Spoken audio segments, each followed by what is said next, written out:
ये निचली भूमिका भी लोगों के दिमाग में बैठ गई है, हम तुम सब निचली भूमिका में।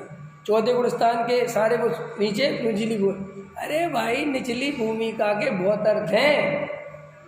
निचली भूमि 5वें गुण स्थान की अपेक्षा चौथा गुण स्थान निचली भूमिका है, सीधा है कि नहीं। मुनिराज की अपेक्षा श्रावक निचली भूमिका में, श्रावक की अपेक्षा गृहस्थ निचली भूमिका में है, समझना। और गृहस्थ जो स्वाध्याय वगैरह में आता है, मंदिर आता है, रोज तत्व विचार करता है, उसकी अपेक्षा जो केवल पूजा पाठ करता है, स्वाध्याय में नहीं बैठता, वो निचली भूमिका में। और जो केवल पूजा पाठ करता है और मंदिर आता है और एक मंदिर नहीं आता है, उसकी अपेक्षा वो निचली भूमिका में। और जो मंदिर नहीं आता लेकिन शराब वगैरह नहीं पीता, मांस नहीं खाता, सप्त व्यसन नहीं करता, उसकी अपेक्षा जो ये सब करता है वो निचली भूमिका में। कितने अर्थ कर दिए निचली भूमिका। अब ये देखना पड़ेगा कि कौन किस भूमिका में, तुम ये पहले डिसाइड कैसे कर लोगे। अब मुझे पता है देवेंद्र जी रोज पूजा पाठ में आते हैं, प्रक्षाल में आते हैं, 20 साल से स्वाध्याय सुन रहे हैं। अब मैं इनको काहे को पूजा पाठ का उपदेश देता फिरूं, क्यों समय बर्बाद करूं, क्योंकि वो उस भूमिका से तो ऊपर उठ गए। अब इनको ये समझाऊंगा कि देवेंद्र जी आपके जीवन में जितना व्यवहार होना चाहिए, जितनी नैतिकता होनी चाहिए, जितना समता भाव होना चाहिए, जितनी कसाई की मंदता होनी चाहिए, उतनी है। अब क्या नहीं है कि अब आपके अंदर भेद ज्ञान की कला नहीं है, वो हम तुम्हें सिखाते हैं कि साहब भेद ज्ञान की कला सीख गया, उसके बाद कि फिर ध्यान करो, कि ध्यान करने लगे फिर क्या पंचम गुण स्थान की तैयारी करो, कि 5वें गुण स्थान में आ गए अब मुनिराज बनने की तैयारी करो, कि अब मुनिराज बन गए अब कि श्रेणी चढ़ने की तैयारी करो, कि अब श्रेणी चढ़ गए अब कि अब कुछ मत करो। इतनी लंबी क्या सोचना, चलो तो सही।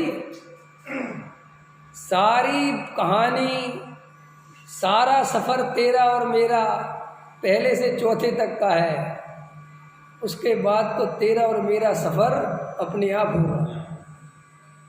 हल में है ना, बस ये पहले से चौथे तक पहुंचने की कहानी है। जितने भी शास्त्र लिखे गए, जितने भी उपदेश दिए जा रहे हैं, जितने भी सारे धर्म की कहानियाँ हैं, जितने भी धर्म संप्रदाय हैं, जो कुछ भी है दुनिया में धर्म के नाम पर, वो पहले से चौथे वाली बात है बस, उसके पे और आगे कुछ लेना देना नहीं। वो तो फिर वो ठीक है, सुनने के लिए सुनना, उपयोग इधर उधर नहीं जाए उसके लिए सुनना, और मजबूत बना रहा है इसके लिए सुनना। जैसे अपन स्वस्थ होते ना पूरी तरह हैं, अपन डॉक्टर के पास नहीं गए, मतलब किसी को लेके गए वैद्य जी के पास, तो वैद्य जी ने कहा लो ये ताकत की दवाई ले लो उससे, तो अपन कहते हम भी ले सकते हैं क्या, पूछते हैं ना ऐसे। तो उन्होंने कहा तुम्हें क्या दिक्कत, बोले हमें दिक्कत तो कुछ भी नहीं, तो बढ़िया है। तो बोले फिर भी सोच रहे और मजबूत हो जाए तो क्या बुराई है। हाँ तो बोले कि गोली खाया करो 2 की जगह, है कि नहीं। और ये जो है ये बीमार, इसको 4 खिलाओ। यदि सम्यक दृष्टि आधा मिनट मंदिर भी आए तो भी चलेगा।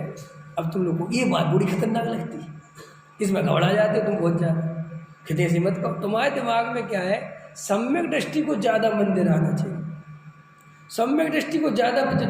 लेकिन सम्यक दृष्टि को क्यों सुनने चाहिए ज़्यादा, वो तो दुकान में ही बैठ के वेद ज्ञान कर लेगा भाई, उसके पास तो कला है। वो नहीं आएगा समय सार की क्लास में तो कुछ नहीं बिगड़ेगा उसका, और जब मन करेगा तो आ भी जाएगा। लेकिन मिथ्या दृष्टि का मंदिर आना बहुत जरूरी है, उसका स्वाध्याय में बैठना बहुत जरूरी है। इसलिए देखो अब तुम्हें यहाँ तो समझ में तुम क्या है, फिर वही जैन साहब, फिर वही बात है। सबको लग रहा है, लगता है ऐसा अपन को सुनने में, बोले साहब आपके प्रवचन में कुछ अलग बात आती है, तो ऐसा तो नहीं हो कि मैं अलग ग्रह से आया हूँ, है। और ऐसा भी नहीं हो कि कुछ महा अवतार पैदा हुआ हो कोई, मैं तो अवतार बवतार हूँ नहीं किसी का, हल में है ना। हाँ ऐसा भी हो सकता है कि संसार में कोई किसी को अवतार मान लेता है, वो अलग, मैं नहीं हूँ किसी का अवतार। और ना मैं कोई विशेष महापुरुष हूँ, क्योंकि मेरा 6 उपसम भी बहुत कमज़ोर है। मुझे तो शास्त्र की लाइन याद नहीं रहती है, गाथा याद नहीं रहती, तुम पूछ लो तो वो भी याद नहीं है। संस्कृत आती नहीं, प्राकृत मुझे आती नहीं, शास्त्री कर ली थी गलती से, ठीक है, वहाँ की इससे ज़्यादा कुछ नहीं। तो लोग कहते साहब ये बात नई नई सी लगती है। भैया नई नई कुछ नहीं लगती, मैं दिन भर बैठ के हर जगह विचार करता रहता हूँ,